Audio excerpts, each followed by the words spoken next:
Françaises, Français, citoyens du monde aspirant à la liberté, à l'égalité, à la fraternité, aujourd'hui on analyse ensemble l'un des symboles forts qui fonde la nation française, la chute de la Bastille, vue par Hubert Robert en 1789. Oh, et avant de commencer, cette image-là, c'est 1830, ce n'est pas la Révolution française.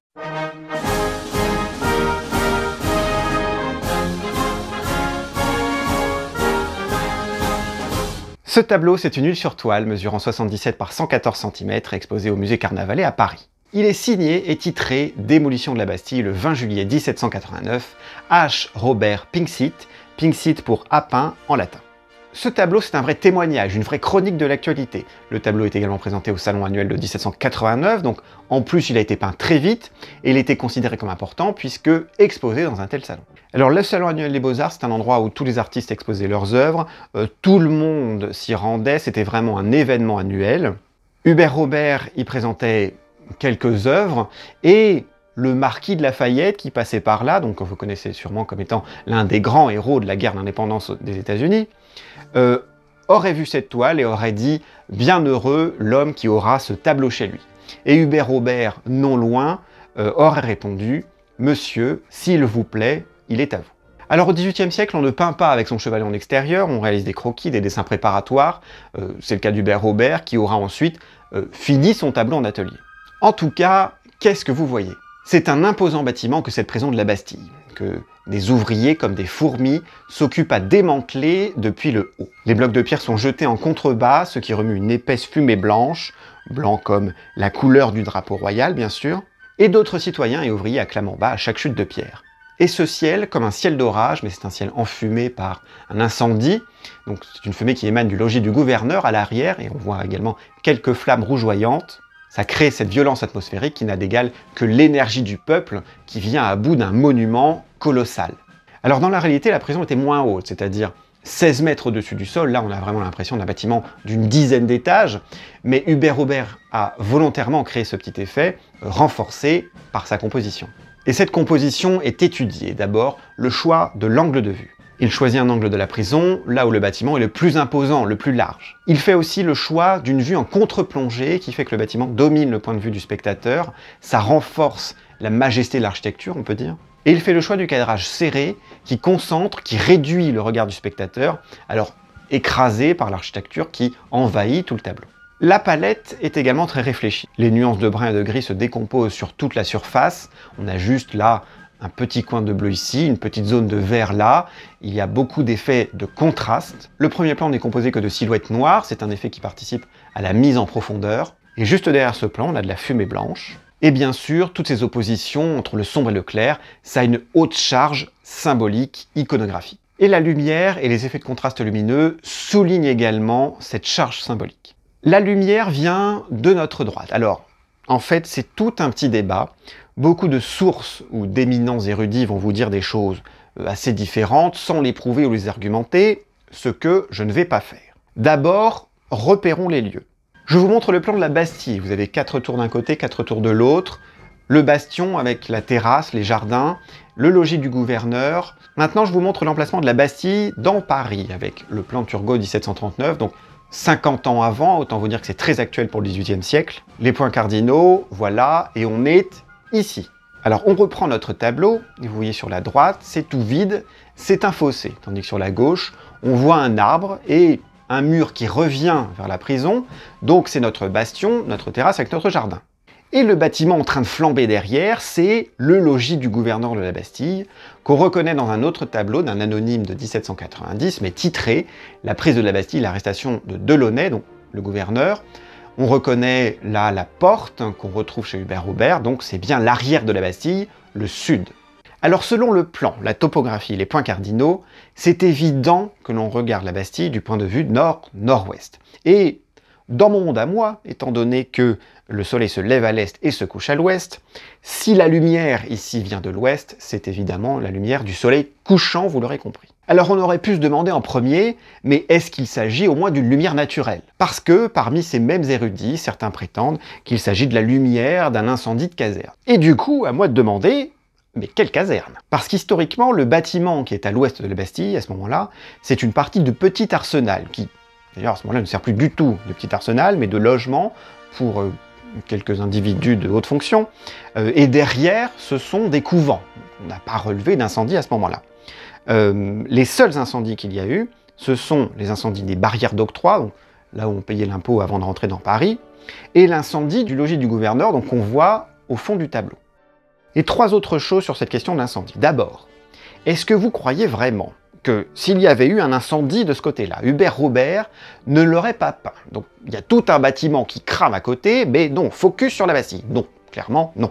Ensuite, Hubert Robert peint de vraies flammes dans le fond, qui n'ont pas du tout la même intensité lumineuse que la lumière effectivement qui vient de l'ouest, donc ça ne peut pas non plus coller.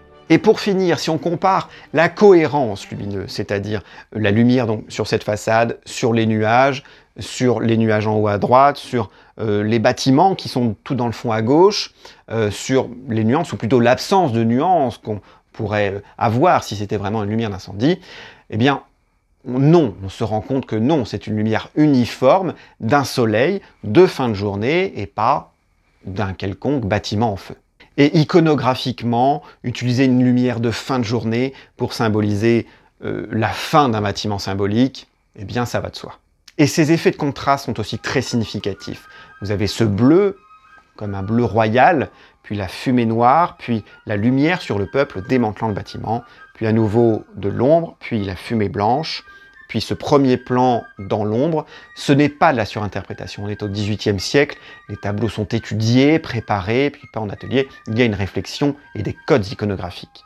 La vraie question, c'est est-ce que Hubert Robert avait conscience à ce moment qu'il vivait un instant important de l'histoire? Hubert Robert, c'est un peintre parisien, il a 56 ans au moment de cette peinture, sa réputation n'est plus à faire. Il a passé 10 ans à Rome, c'est le peintre d'architecture française le plus célèbre du XVIIIe siècle. C'est un peintre de paysage avec des petits personnages pour animer, des effets d'atmosphère, tout ça c'est très charmant. Il fait aussi des ruines, parfois fantasmées, et l'un de ses plus célèbres tableaux d'ailleurs, c'est la Grande Galerie du Louvre en ruine de 1796. Et depuis 1784, il a la charge du muséum, c'est-à-dire le futur musée du Louvre. Donc il a essentiellement travaillé dans et pour l'Ancien Régime, pour les institutions de l'Ancien Régime, pour la noblesse, etc. Donc les événements qui bouleversent le régime dans lequel il prospère, au fond de lui-même, forcément, ça l'inquiète. Dans ce tableau, il y a le fantasme du bâtiment, l'aspect plus imposant que cette prison de l'État en réalité, c'est tout à fait lui, mais il y a aussi quelque chose d'un peu plus dramatique et de sombre. Peut-être n'aimait-il pas ce qu'il voyait et présageait-il des difficultés qui s'annonçaient. Un autre élément aussi, c'est que Hubert Robert a été arrêté en octobre 1793, justement à cause des relations qu'il entretenait avec l'Ancien Régime monarchique. Bon, il a été finalement libéré après la chute de Robespierre, donc on peut dire qu'il l'a échappé belle, mais voilà, ça montre aussi qu'à ce moment-là, quand on divise les citoyens, ceux qui sont pour le roi d'un côté, qui de près ou de loin ont gravité près de la société royale, sans faire de distinction, et de l'autre côté les citoyens, les partisans de la Révolution, eh bien Hubert Robert a été étiqueté du côté royal. Et c'est aussi ça le contexte du tableau. Ce tableau, c'est l'une des premières représentations des événements de la Bastille et de l'ambiance de l'époque. Alors il y a eu les états généraux le 5 mai 1789, puis le sermon du jeu de paume, ce serait intéressant de tout rappeler, le pourquoi du comment, la fin du peuple, les impôts écrasants, etc. La révolution illustrée, mais ce serait un tout petit peu long. Toujours est-il que Paris, en juillet 1789, est approché par l'armée. Et au premier ordre royal, il s'agira pour cette armée de réduire cette révolution au silence. Donc le peuple va chercher à s'armer. Donc il va aux Invalides pour prendre des armes le matin du 14, et l'après-midi, il va à la Bastille pour prendre les munitions et tout ce qu'on peut. Oui, en réalité, il n'y avait pas grand-chose dans la Bastille à ce moment-là. La Bastille, ça a surtout été un symbole. La Bastille, ce n'est pas qu'une simple prison parisienne, c'est une prison royale. Dans l'Ancien Régime, le roi, et surtout les ministres, avaient l'usage de ce qu'on appelle les lettres de cachet, qui permettaient d'emprisonner, d'embastiller une personne nommée sans jugement aucun. Donc c'était un moyen sujet à toutes les dérives possibles, mais c'était aussi un moyen de moins en moins utilisé au XVIIIe siècle. Si bien que le 14 juillet 1789, lorsqu'on délivre les prisonniers de la Bastille, il n'y a que 7 personnes à l'intérieur de la prison. Il y avait 4 faussaires, 2 fous et le comte de Solage, qui est un personnage un peu louche, bastillé à la demande d'un conseil de famille. Il se trouve que quand il a été mis en prison, sa sœur a été mise au couvent. Quand il est sorti de prison, sa sœur est sortie mystérieusement disparue du couvent. Enfin bon, les mystères de la Révolution. Bon. Toujours est-il que la foule, donc c'est une foule d'ouvriers, ce sont des gens assez remontés, les ouvriers, vient chercher munitions, armes et prise du symbole à la Bastille. Et là, le gouverneur de Launay, censé gérer la prison, surveiller les 7 prisonniers avec une dizaine d'hommes, plutôt que de livrer la prison tranquillement, va s'opposer à la foule en colère. Alors autant vous dire que ça va lui coûter sa tête. Et ce qui est symbolique, c'est notamment la prise de la Bastille et également son démantèlement ensuite, parce que c'est un bâtiment symbole du despotisme royal, c'est un bâtiment très impopulaire, on va décider de le raser ensuite. Donc ce démontage est organisé par un entrepreneur en travaux publics, donc Pierre-François Pallois, qui va profiter de l'occasion, puisqu'un bâtiment d'une telle envergure, c'est une carrière ouverte en plein Paris, qui va permettre d'utiliser ces pierres pour construire plein d'autres bâtiments.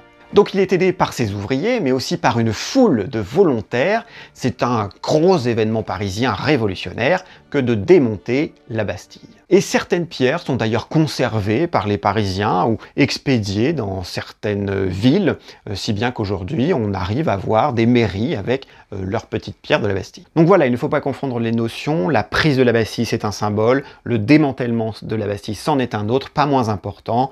Dans tous les cas, les événements de la Bastille, ça reste le point de départ de la Révolution française. À partir de là, je n'ai pas trop envie de vous bâcler le reste de l'histoire. Disons que une fois la Constitution terminée, l'année suivante, donc le 14 juillet 1790, il s'agit de commémorer les événements de la Bastille. Donc on va organiser une fête, la fête de la Fédération, sur le Champ de Mars, et à cette fête sont présents les révolutionnaires, l'armée, le peuple, le roi, et tous font serment de respecter et de protéger la Constitution.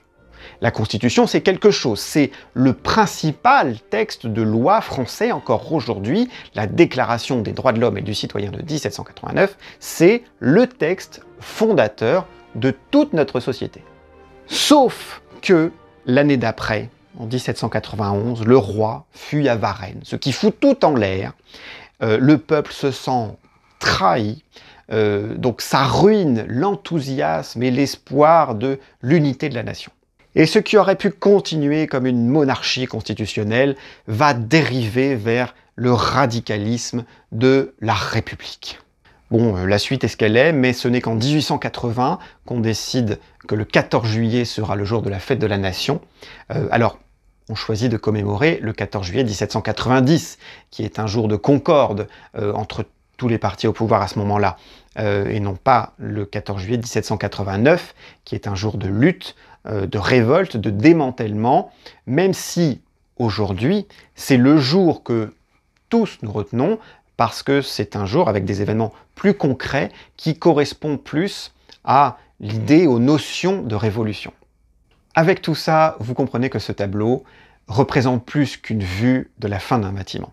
C'est une peinture construite, chaque élément est significatif, que ce soit la composition ou l'iconographie. Et puis, c'est un tableau représentatif d'un peintre particulier, Hubert Robert, qui a surtout exercé sous l'Ancien Régime.